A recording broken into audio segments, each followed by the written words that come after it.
Eu tenho que confessar de que a pregação dessa noite é um desafio para mim, essencialmente porque, ou talvez não seja um desafio, essencialmente porque a minha pregação estava baseada no mesmo texto que o pastor Tiago falou hoje de manhã.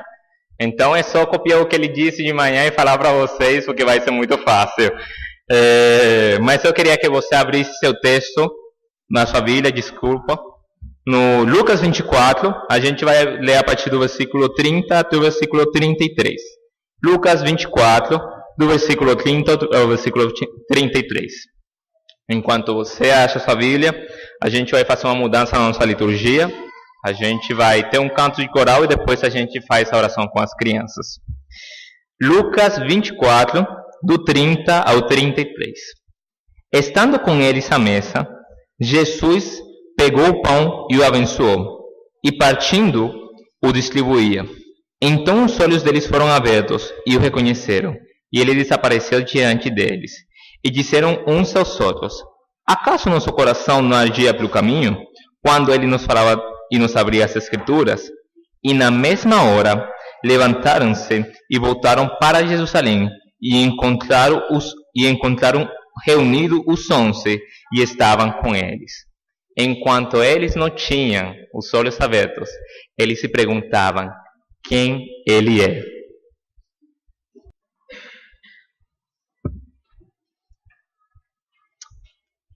Boa noite, irmãos e irmãs, novamente. Eu estou bastante feliz de ter essa oportunidade de pregar nessa noite. Conforme a nossa tradição cristã, esse é um dos dias, um dos dias mais importantes, mas é o dia mais importante da nossa tradição cristã, porque é o dia onde a gente celebra a vida de Cristo. Mas a gente não simplesmente celebra a vida de Cristo, senão que a gente também celebra a nossa nova vida que a gente tem por meio dele. Então, por isso que a gente está tão alegre hoje, por isso que a gente está tão feliz, por isso que a gente canta e se regozija, porque a gente pode professar com a nossa voz de que a gente tem nova vida por meio de Cristo Jesus. Amém? Mas antes de começar a nossa pregação, eu queria fazer um pequeno parênteses. Antes de começar, queria falar uma coisa importante para a igreja. E eu queria, antes de falar dessa coisa, eu queria lançar uma pergunta para a congregação. E quem achar que está dentro desses parâmetros, levante a sua mão. Eu queria perguntar para a congregação o seguinte: quantos de vocês acham que Deus é alguém importante na sua vida? Quero que você levante a sua mão. Muito bem.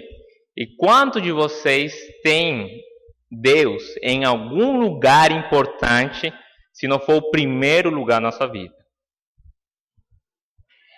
Então, conforme a gente aprendeu com Moisés, conforme a gente aprendeu com muitas pessoas no Antigo Testamento, eu vou colocar esse recinto, esse templo em que a gente está, de testemunha de que vocês levantaram as suas mãos. A Igreja Presbiteriana Independente Sacomã é uma igreja que vela pelo relacionamento de Deus com as pessoas. E para isso a Igreja Presbiteriana realiza diferentes eventos durante a semana e durante os finais de semana. A gente se encontra aqui terça-feira, quarta-feira, quinta-feira, e temos nossa escola bíblica dominical e algumas outras atividades que podem você aprimorar na sua espiritualidade, no seu relacionamento com Deus. Eu gostaria de soltar a igreja para que a igreja estivesse participando desses eventos em duas maneiras. Eu gostaria que a igreja estivesse participando com a sua presença, com o seu compromisso, conforme você puder, conforme você achar correto, você vem aqui na igreja, porque vai ser com certeza muito edificante para você. E a outra coisa que eu queria soltar a igreja era soltar a pontualidade desses eventos. Os eventos começam em um horário estipulado, venha nesse horário. A escola bíblica dominical começa às 10 horas da manhã. Mas antes temos um café, está sendo servido um café que começa às 9h30. Porém, a escola bíblica dominical começa às 10 horas da manhã. Vocês, nesse momento, falaram de que Deus é uma pessoa importante na sua vida.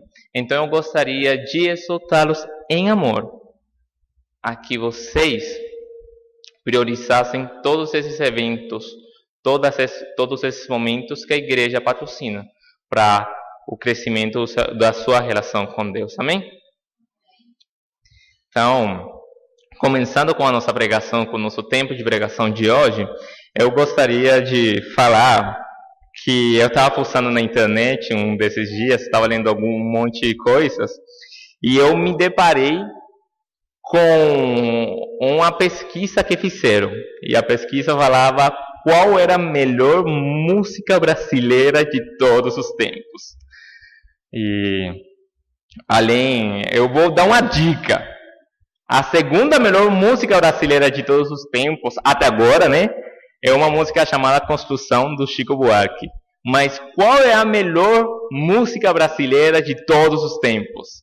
Alguma pessoa conseguiria me falar? Eu estava esperando que a Rosana Brito viesse nessa noite, porque ela adora essa música. É uma dessas músicas. Sempre que eu vejo, eu canto essa música para ela. Alguém chuta alguma música que seja a melhor música brasileira de todos os tempos? Não? Mas é perto.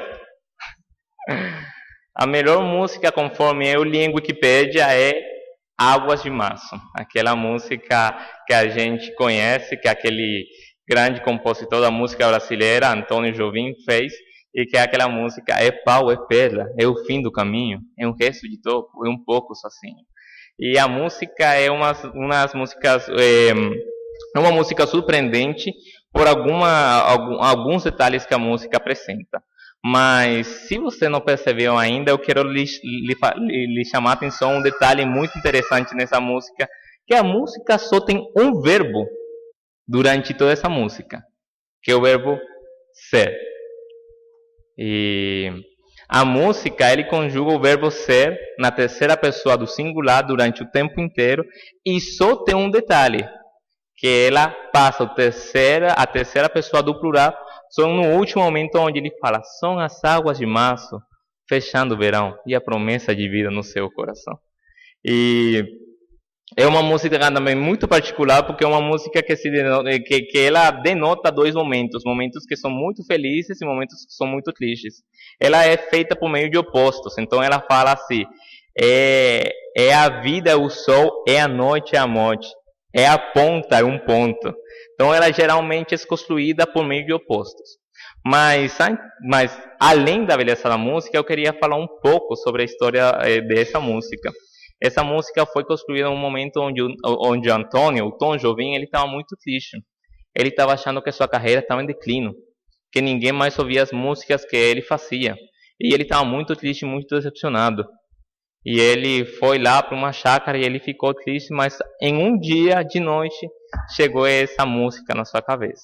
E o surpreendente é que essa música, ainda que tenha algumas coisas que possam significar tristes, e algumas outras músicas e algumas outras coisas que possam significar felizes, ele fala que no final as águas de março virão, trazendo uma nova esperança. E é meio engraçado, porque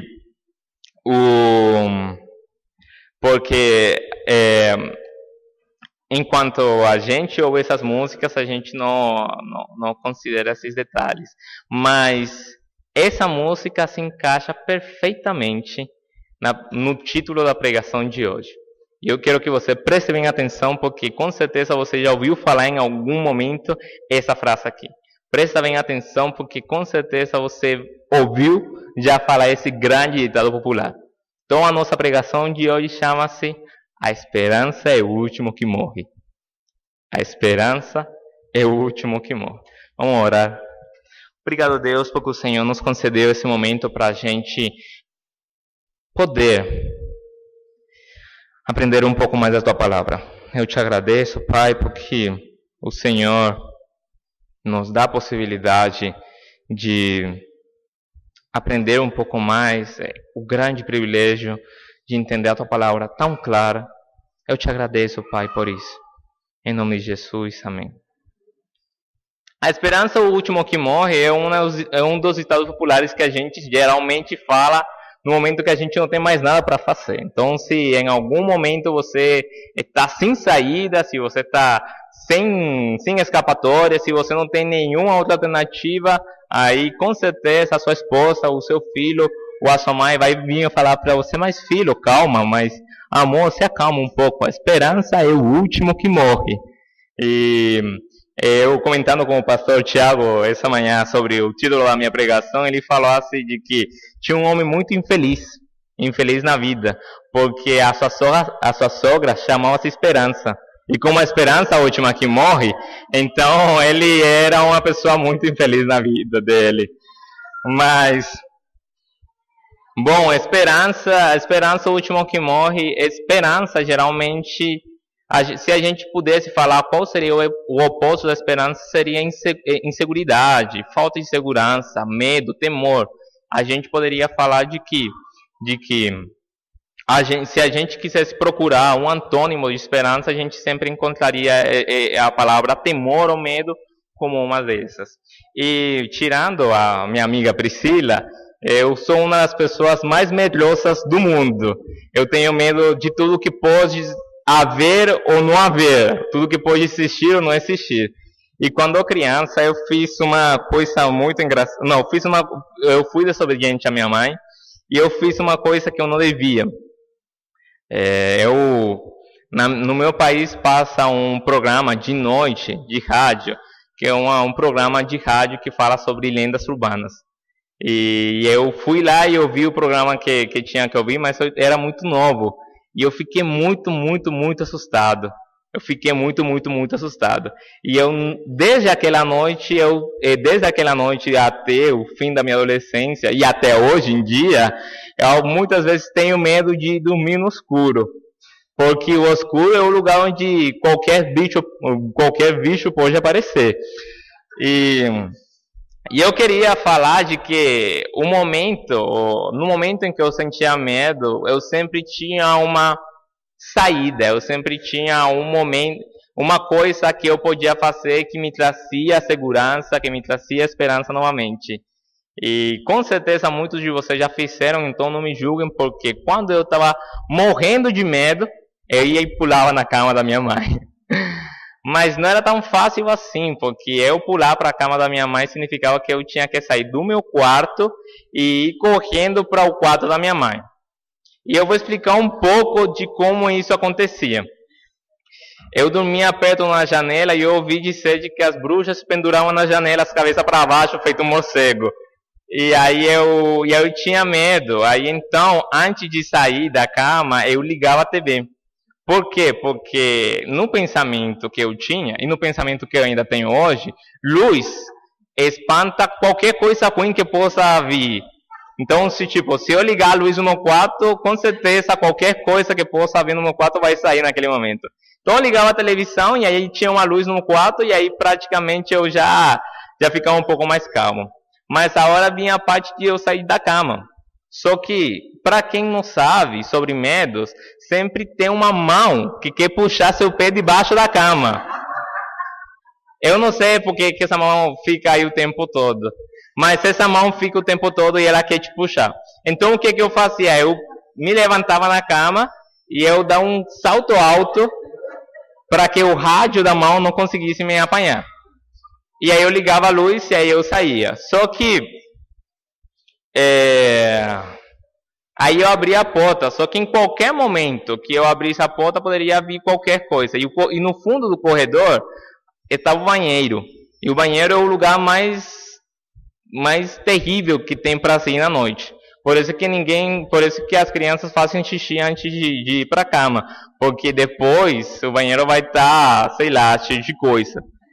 E eu tinha medo, porque no corredor poderia vir algumas das coisas que eu tinha mais medo, que era rato, morcego e aquele ET, que eu acho muito feio. E aí eu chegava na cama, e aí eu entrava no quarto da minha mãe, e aí eu falava assim, porque não era tão simples assim, eu tinha que pedir permissão para minha mãe. E eu falava assim, mãe, posso vir dormir com você? E aí ela tipo, ela meio hesitava um pouco e depois ela falava, pode, vai, entra.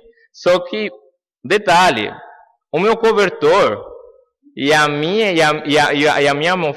almofadinha ficaram no outro quarto. Então eu tinha que voltar para o outro quarto. E aí eu apanhava minhas coisas para dormir. E aí eu desligava a TV. E aí eu ficava pertinho da luz e eu desligava. E aí eu corria de um jeito que nem quando os corintianinhos estão sendo perseguidos pela polícia. Aí eu...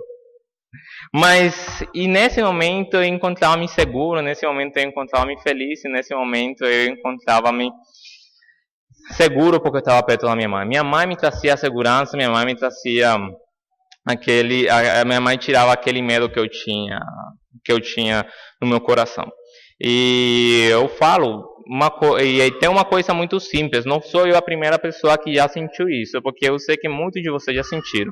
Mas esse sentimento de segurança, esse sentimento de medo, esse sentimento de temor, não é um sentimento moderno. Na época de Jesus existia esse sentimento. E na época em que Jesus tinha nascido, o seu povo tinha sido um povo muito sofrido. Eles haviam passado por uma série de dificuldades, eles tinham passado por uma série de exílios, e eles estavam agora enfrentando praticamente com uma escravidão novamente. Eles eram um povo oprimido, eles eram um povo que estava sendo totalmente escravizado por outro povo, e eles estavam cansados desse momento de escravidão onde eles estavam.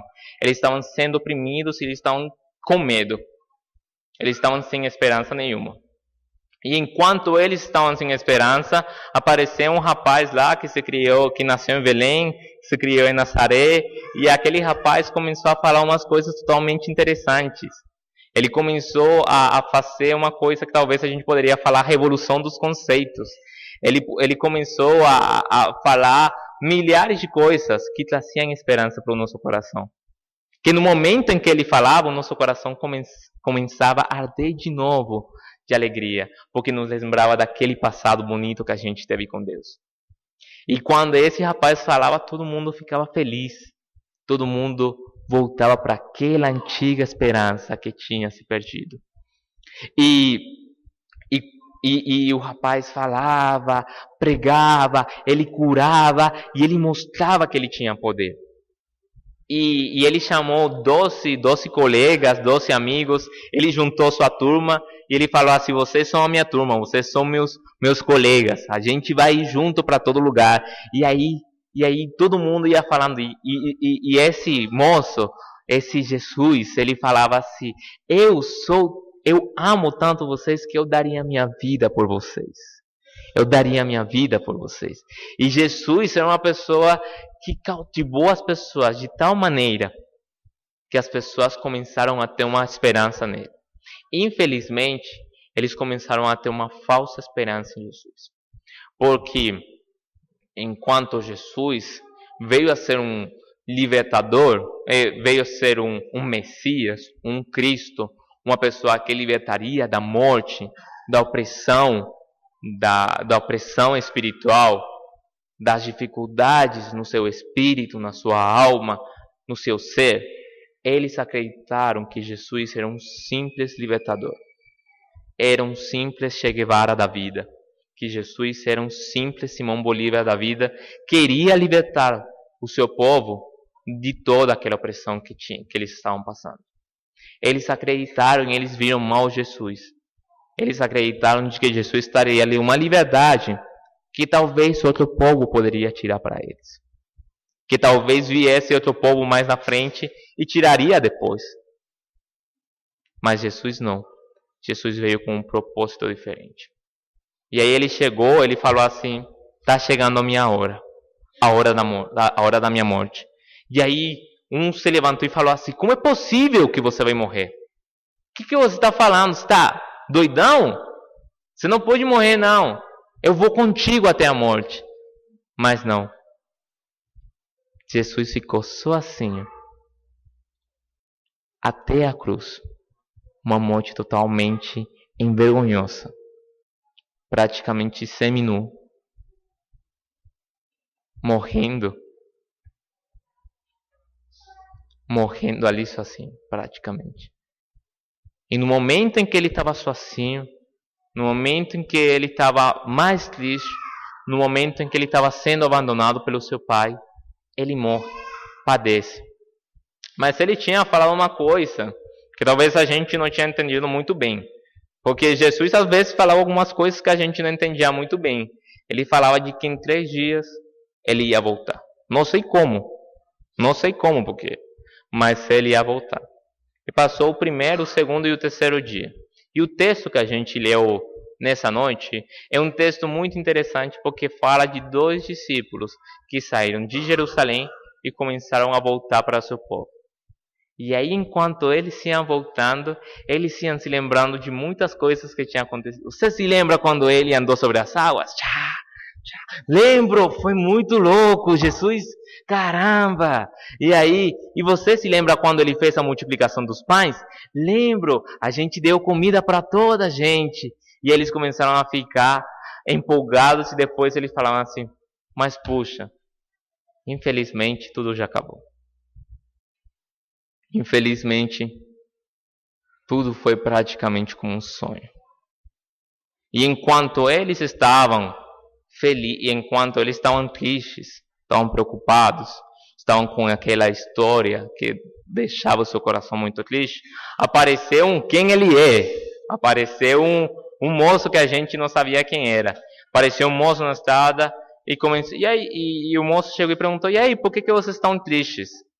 E aí ele falou assim, mas meu Deus, você é o único cara que não lê jornal? Você é o único cara que não vê o Jornal Nacional quando passa? Você é o único cara que não lê na internet as notícias, as últimas notícias desse momento? Você é o único cara que não está informado do que aconteceu, de toda a loucura que aconteceu nesse momento? E aí, ele falou, não, o que aconteceu? Daquele moço chamado Jesus, o Nazareno, ele fazia milagres, ele falava com autoridade que nem todo mundo tinha. Ele era um moço muito inteligente, mas ele morreu infelizmente. Algumas moças foram para o sepulcro dele e falaram de que ele tinha ressuscitado. Mas a gente já não viu ele, e a gente está voltando triste para casa. E aí, ele falou assim, mas como é que vocês são tardos para entender? Como é que vocês não conseguiram entender ainda? Deixa eu vou explicar para vocês de uma maneira bem simples. Você se lembra no que Moisés disse? Você se lembra no que Isaías disse? Lembro sim. Bom, isso tinha que acontecer para que o Cristo viesse à tona. Você se lembra do que aquele moço, do que aquele profeta disse? Lembro sim. Então, isso tinha que acontecer para que Jesus. E naquele momento, o seu coração novamente começou a arder. Se a gente aprendeu alguma coisa no bom samaritano, é que as estradas de noite não são muito seguras. E quando eles iam chegando em Emaús e eles estavam indo embora, aquele moço que apareceu, quem ele é, apareceu e ele falou assim, estou indo embora, tem mais. E aí ele fala, não, fica com a gente, aqui é a gente coração de mãe, onde cabe 2, cabe 3, vem. E aí ele fala, fica aqui com a gente, vai, senta aqui com a gente, vai, fica um pouquinho com a gente. A esperança tinha surgido novamente no seu coração. E não uma coisa muito inovadora que a gente encontre pessoas sem esperança.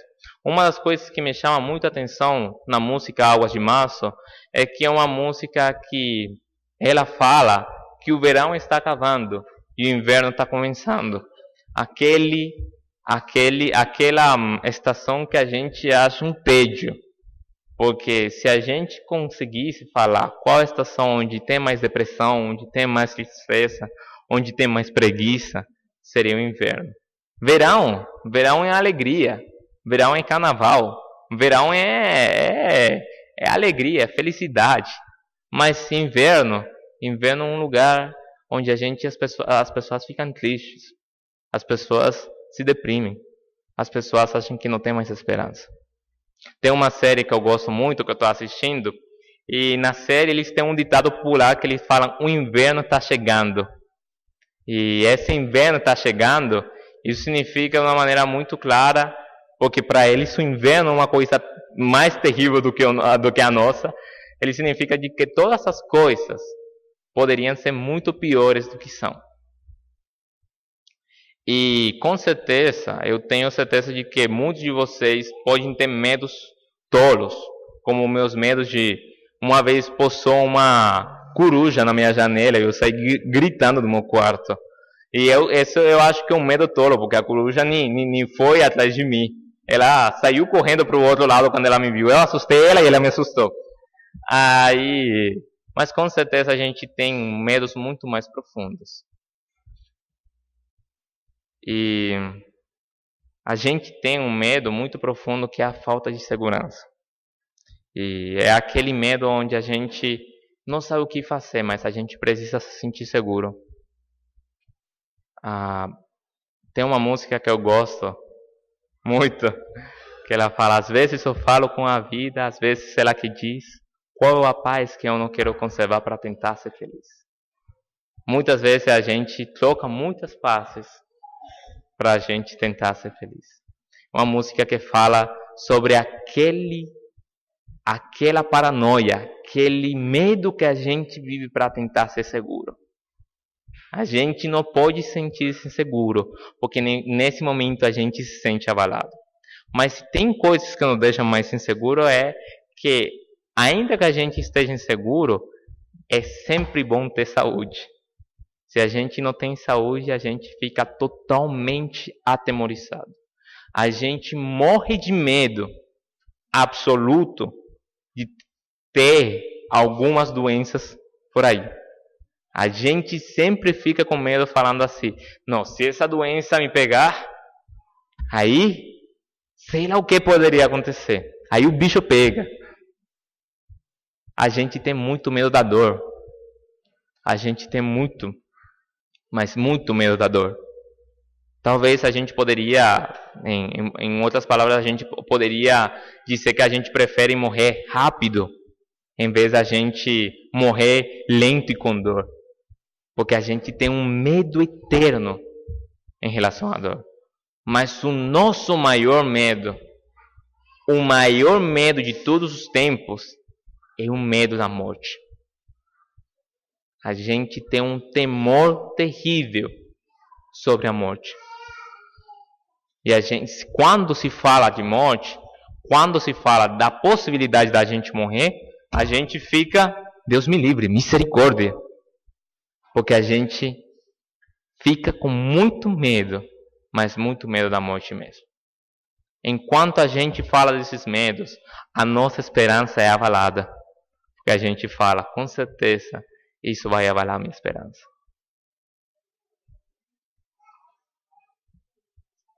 E os moços eles estavam lá no quartinho, eles chegaram em Emaús e eles convidaram aquele moço que eles tinham conhecido na estrada, e eles falaram assim: fica aqui com a gente, a gente faz aqui uma comida, uma jantinha, e você dorme aqui, ó, nesse sofá. Ele dorme naquele canto e o outro vai dormir, e a gente joga esse colchão aí no chão e todo mundo vai dormir feliz.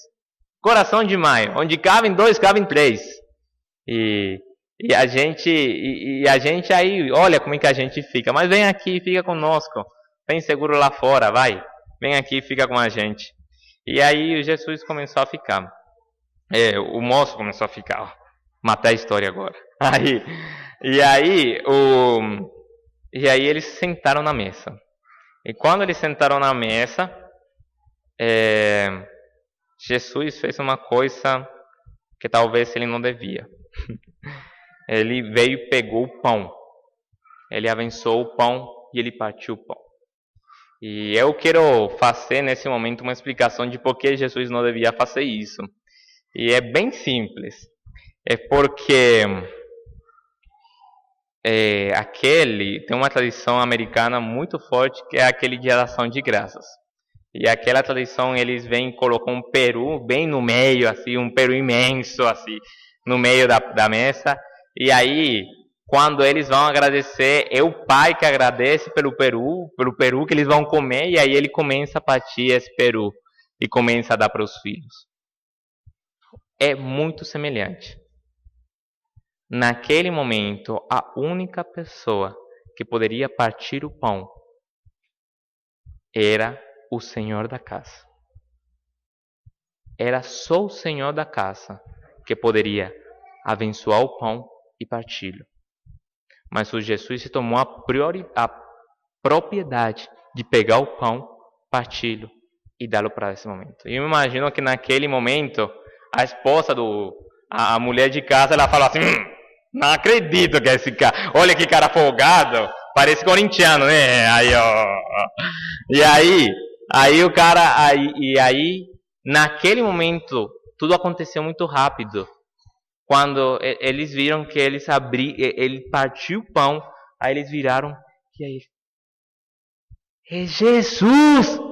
E sumiu. Foram uns instantes para saber quem ele era. Foram praticamente um segundo vendo ele, e ele desapareceu. Mas esse segundo bastou para toda a vida. Porque naquele momento, a sua esperança tinha voltado para o seu coração. Porque naquele pequeno instante em onde eles reconheceram esse Senhor, esse mestre, esse seu colega, que dá vida por eles,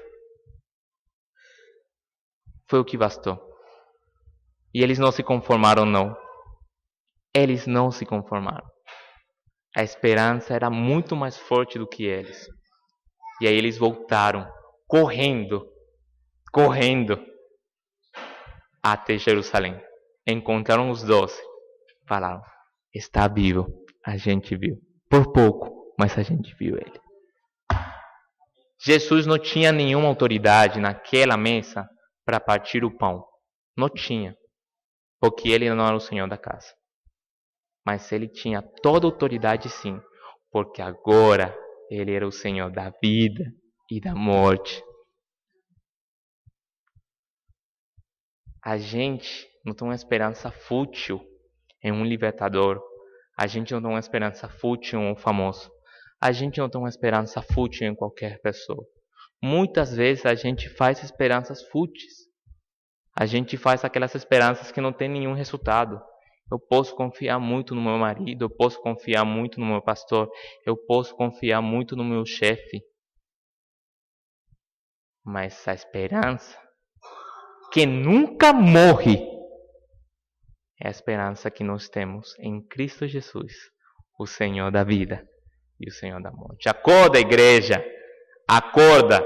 Porque hoje é o dia em que a gente celebra que Jesus, esse é o nosso Senhor, esse é o meu Senhor, ele conquistou a minha vida que antes se encontrava na morte. Ele conquistou a sua vida, a sua miserável vida, que estava totalmente na morte. Deus conquistou isso pela sua morte.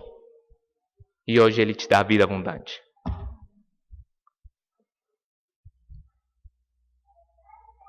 Eu queria fazer 2 desafios para a igreja nesse momento. Queria fazer o primeiro desafio que a gente tem nesse momento, é o desafio de confiar em Jesus. É o desafio de a gente ter a esperança em Jesus. A nossa esperança não é uma esperança qualquer. Muitos de vocês que estão estudando agora na escola, com certeza vocês já ouviram falar sobre a possibilidade de que o homem antigamente o homem tenha sido um macaco e agora se tornou um homem.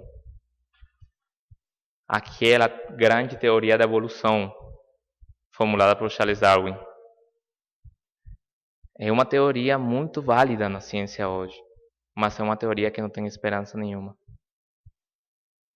Porque qual é o sentido se algum dia eu fui uma coisa, hoje estou sendo uma, depois vou ser o quê? Não tem sentido nenhum acreditar nisso. Qual o sentido em saber de que eu vou morrer, vou me decompor e não vai ter nada mais? Eu desafio vocês a confiarem na morte e na vida de Cristo.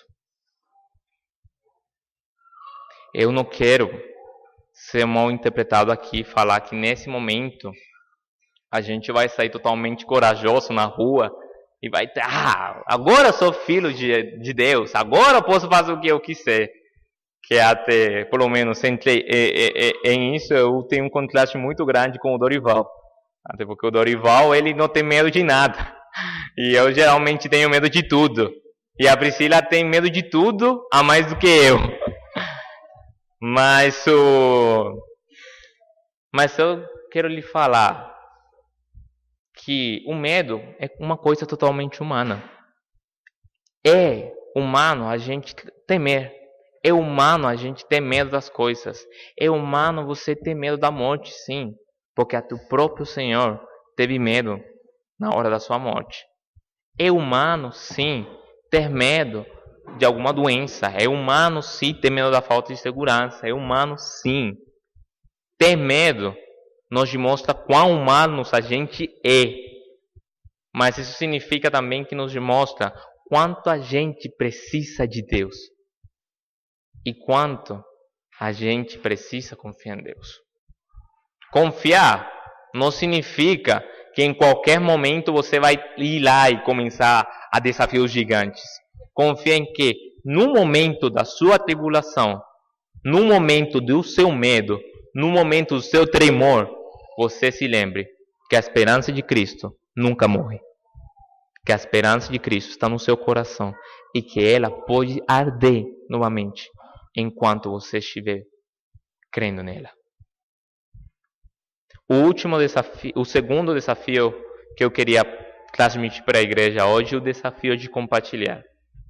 Esses nossos colegas, esses nossos irmãos, os discípulos, eles não hesitaram em algum momento em sair e compartilhar aquela boa nova que eles tinham conhecido. Ainda que foi pouco, ainda que foi um segundo, ainda que foi um minuto, ainda que foi uma coisa simples, eles não hesitaram em qualquer momento, porque essa esperança é tão grande que não pode ficar simplesmente com a gente. A gente precisa compartilhar. Tem muita gente ali fora sem esperança nenhuma. Tem muitas pessoas no nosso projeto sem esperança nenhuma.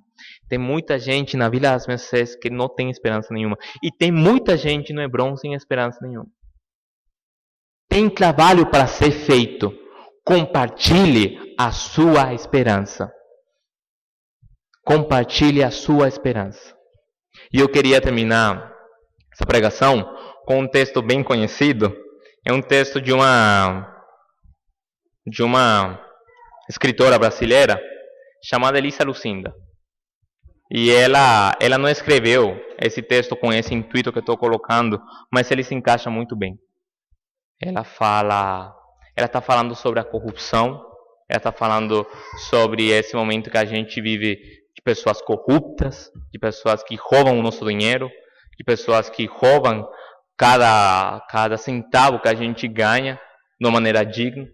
Pessoas se tornam políticos e roubam o nosso dinheiro. E aí ela escreve no seu poema assim: é inútil, todo mundo aqui é corrupto, desde o primeiro homem que veio do Portugal.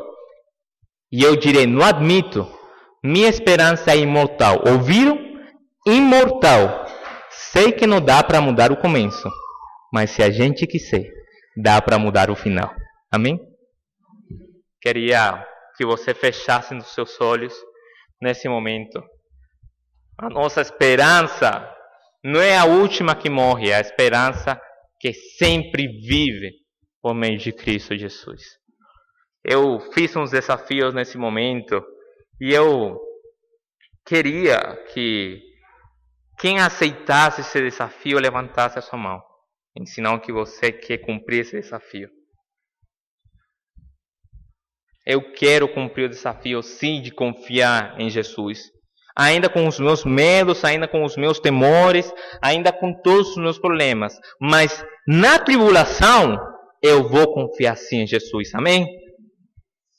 Eu quero confiar, mas essa esperança tão grande, Pai, tão maravilhosa, tão grande, Pai, que eu não quero ficar só comigo.